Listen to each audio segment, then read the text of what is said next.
On vient d'avoir une mise à jour sur Fortnite et un nouveau monstre géant a été ajouté. Et pour le faire apparaître, il faut casser la porte secrète qui est au milieu de la map en utilisant un pouvoir mythique. Et vous allez voir que ça va vraiment marcher et qu'on va pouvoir libérer le monstre géant. Mais c'est pas tout, Fortnite a aussi ajouté le mode première personne. Et je vais vous montrer comment l'activer en Battle Royale. Et vous allez voir que ça va vraiment être incroyable. Comme vous le savez, on vient d'avoir un concert sur Fortnite. Et dans ce concert, il y a un moment où on est poursuivi par un monstre géant qui détruit tout sur son passage. Et bah apparemment ce monstre est aussi arrivé sur Fortnite depuis la dernière mise à jour, parce qu'on a cette vidéo qu'un joueur a fait dans laquelle on peut voir justement le monstre géant qui apparaît sur la map. C'est un truc de malade, il est gigantesque. Et juste à côté il y a un deuxième monstre, cette fois-ci beaucoup plus petit. Et quand le joueur il s'en approche, on peut voir qu'il est repoussé, donc c'est vraiment bizarre. Du coup on va directement aller voir si nous aussi on peut trouver ces deux monstres sur la map de Fortnite. Et pour ça on va lancer une game dans le Battle Royale, parce que sur la vidéo on peut voir que ça se passe sur la map et plus particulièrement à la citadelle. Du coup ben c'est là-bas qu'on va aller voir. Mais déjà pour que le monstre apparaisse, il va falloir qu'on élimine tout le monde. Ah ouais, pour ça je récupère une arme. Hop, je vais monter.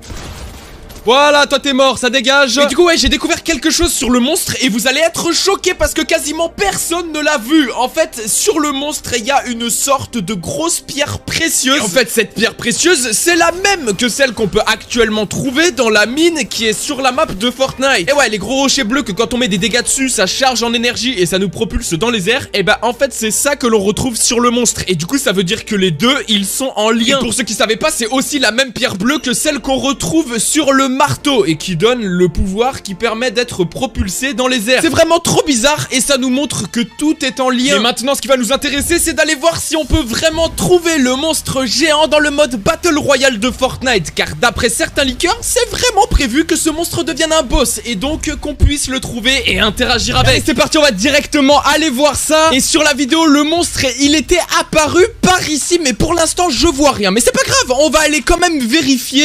Alors est-ce que j'entends quelque chose déjà? Non, j'entends rien, mais on va s'avancer un petit peu. Je crois que c'était juste ici. Ouais, c'était ici très exactement. Alors, est-ce que il y a le monstre géant? Eh bah oui, je l'ai trouvé parce que juste à côté, il y a cette boss que quand on lui parle, elle nous dit attention, les créatures de la nuit sont de sortie. Les créatures de la nuit, c'est clairement possible qu'en fait, ce soit les monstres qu'on parle depuis tout à l'heure. Surtout que juste à côté, il y a cette porte géante qui renferme quelque chose, mais on sait toujours pas quoi. Et bah peut-être que à l'intérieur, il y a les monstres qui peuvent être libérés. Et parce que ouais, il y a ce youtubeur qui a fait une vidéo dans laquelle il a apparemment réussi à casser la porte géante en utilisant le pouvoir mythique de Deku. Du coup ben on va essayer nous aussi de casser cette porte géante pour essayer de trouver les monstres. Et c'est ce TikTok qui nous montre comment faire. Donc regardez bien pour ne pas louper une seule étape, parce que sinon ça va pas marcher. Et déjà le joueur sur le TikTok, il va récupérer le colis spécial de la collaboration avec My Hero Academia, parce que c'est uniquement à l'intérieur de ces colis là qu'on peut trouver le point de Deku. Et donc voilà, il le récupère mais il ne l'utilise pas tout de suite. Et ce qu'il va faire, c'est qu'il va tirer sur la porte à des endroits précis pour la fragiliser. Après il va éliminer la boss qui est juste à côté et qui est la gardienne de la porte et qui surveille que personne n'essaye de rentrer. Et c'est bon, là il va utiliser le pouvoir mythique et c'est comme ça qu'il va réussir à casser la porte et peut-être à rentrer à l'intérieur. C'est ce qu'on va essayer. Et du coup c'est parti, on va directement aller chercher le pouvoir mythique pour casser la porte et rentrer à l'intérieur. Allez, c'est parti. Et pour récupérer ce pouvoir, il faut tout simplement regarder dans le ciel s'il y a des colis de ravitaillement qui sont en train d'arriver. Par exemple, regardez, il y en a un juste ici. On va le récupérer. Normalement, à l'intérieur, va y avoir le pouvoir mythique de My Hero Academia. Regardez, il est juste ici, le coup de poing de Deku. Hop, on le récupère. Mais c'est pas tout, on va aussi aller chercher celui de Dragon Ball Z. Regardez, on le voit dans le ciel. On va aller le récupérer lui aussi. Hop, voilà, c'est bon. Et normalement, avec ces deux pouvoirs, là, c'est sûr qu'on va réussir à casser la porte. C'est obligé. Pendant qu'on y retourne, je compte sur vous pour liker la vidéo et vous abonner. Et je continue à faire gagner des cartes V-Bucks dans ceux qui mettent un commentaire en dessous de la vidéo. Et c'est bon, on est revenu là où il y a la porte géante. Et vous savez quoi? On va commencer par utiliser le Kamehameha. Allez, c'est parti. 3, 2, 1. On l'utilise directement. Est-ce qu'il va se passer quelque chose? Est-ce qu'on va réussir à détruire la porte? Ok. Non! Non, ça a pas marché, mais par contre là, je pense qu'on l'a bien endommagé et on va directement enchaîner avec le coup de poing de Deku. Allez, c'est parti. Ok, 3, 2, 1. Là, normalement, c'est avec ça que ça va marcher. Allez, c'est parti, on explose la porte. Ouah, j'ai cru que ça avait vraiment marché. Mais c'est pas grave parce que dans la vidéo, on avait vu que les monstres, ils apparaissaient à la citadelle. Et du coup, on va retourner à cet endroit-là sur la map pour vérifier si maintenant, ils sont apparus. Et attendez, oui, je pense qu'ils sont apparus. Je vais me retourner dans quelques secondes. Mais là, écoutez bien, on peut entendre le bruit des monstres. Attendez, écoutez. Ouais, ça fait beaucoup trop flipper. Ok, je vais me retourner. Allez, 3, 2, 1, c'est parti. Ouah, il y a eu une explosion juste devant.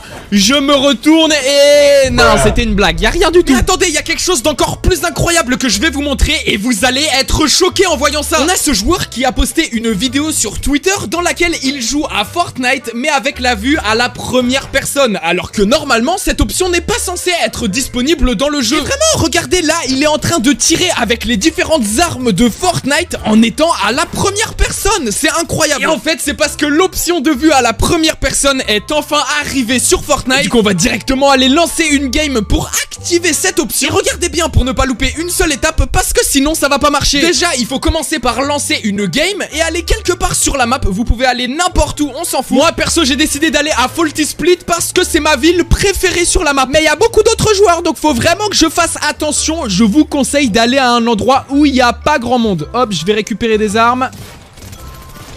Oh là là, ça dégage. Vite, je me remets bien parce que moi, ce que je veux, c'est activer la première personne. Et pour ça, il faut aller dans les paramètres de Fortnite. Hop, je sélectionne paramètres, j'arrive dans les graphismes. Mais nous, c'est pas les graphismes qui nous intéressent, il faut aller dans jouabilité. Après, on descend et on sélectionne option de jeu supplémentaire. Et l'option qui nous intéresse, c'est caméra subjective. Et c'est une option qui était déjà disponible depuis très longtemps dans le mode sauver le monde. Et malheureusement, là, je vois pas la caméra subjective. Par contre, je vois inverser la caméra, donc peut-être que c'est ça, je vais activer l'option. Mais en fait, ça n'a rien changé. Ah si, ça a complètement déréglé ma souris. Ok, je désactive, mais par contre, je vois pas du tout l'option de la première personne. Mais je sais comment la voir. En fait, je pense que ça a été uniquement ajouté dans le mode créatif de Fortnite. Et parce que ouais, regardez, sur la vidéo que je vous ai montré, on peut voir que le joueur, il est dans le mode créatif. Du coup, on va directement y aller nous aussi pour voir si ça marche. Et vous allez voir que ça va vraiment marcher et qu'on va pouvoir utiliser la première personne. Et ça va même ensuite nous permettre d'aussi pouvoir l'utiliser dans le mode Battle Royale, comme vous pouvez le voir à l'écran. Et c'est ce tweet du leaker China qui nous montre comment faire pour réaliser ce bug. Et en fait, il faut juste aller dans le créatif de Fortnite et revenir après en Battle Royale. Et juste en faisant ça, ça va faire bugger le jeu. Et vous aurez la vue à la première personne quand vous tirerez avec une arme. Et moi, j'ai justement le bug sur mon Fortnite. Je n'ai rien fait. Regardez, quand je saute du bus de combat, mon skin est complètement buggé. Je vous jure que je n'ai rien fait et j'ai le bug. Et le pire, c'est quand j'ouvre mon planeur. Regardez, c'est complètement buggé. Il n'y a même pas d'animation. C'est complètement de travers. Ah, c'est abusé. Mais c'est ce bug qui va nous permettre de jouer à la première personne sur Fortnite. C'est un bug visuel qui fonctionne quand on récupère des armes et qu'on les utilise. Mais pas que. Je suis pas venu ici pour rien. Regardez, par exemple, quand je rentre ici, et bah je vais me retrouver en première personne, tout simplement. C'est assez stylé. Soit je décide d'être à la troisième personne, soit en première personne. Mais c'est pas tout. Comme je vous ai dit, ça fonctionne également avec des armes. Si je prends le pistolet mitrailleur automatique et que je m'équipe avec, ça va faire le glitch pour être à la première personne. Regardez. Allez, 3, 2, 1, je vise directement et... regardez, c'est incroyable, je suis à la première personne. C'est beaucoup trop stylé, genre là je tire, hop, je recharge, je peux récupérer ma pioche, après je récupère mon arme, je vise avec, je tire et c'est bon. C'est incroyable, mais c'est pas tout, ça fonctionne avec plein d'autres armes. Je vais vous montrer dans le créatif. Là je vais dans l'inventaire des armes et je choisis cette AR et regardez, quand je vise, ça me fait passer automatiquement à la première personne. Avec cette arme, on voit vraiment à quoi ressemble le mode première personne de Fortnite. Et attendez, là ce que je vais faire, c'est que je vais poser des munitions et on va voir l'animation quand je recharge mon arme. Oh, attends, c'est trop stylé. Ok, on va réessayer en déchargeant le chargeur. Maintenant je recharge, ok. Et c'est beaucoup trop stylé. Oh là, j'aime trop, j'ai trop hâte que ça arrive officiellement sur Fortnite, parce que ça c'est qu'un bug. Imaginez quand ça va vraiment arriver, ce sera incroyable. Mettez un like si vous avez hâte que ça arrive et abonnez-vous.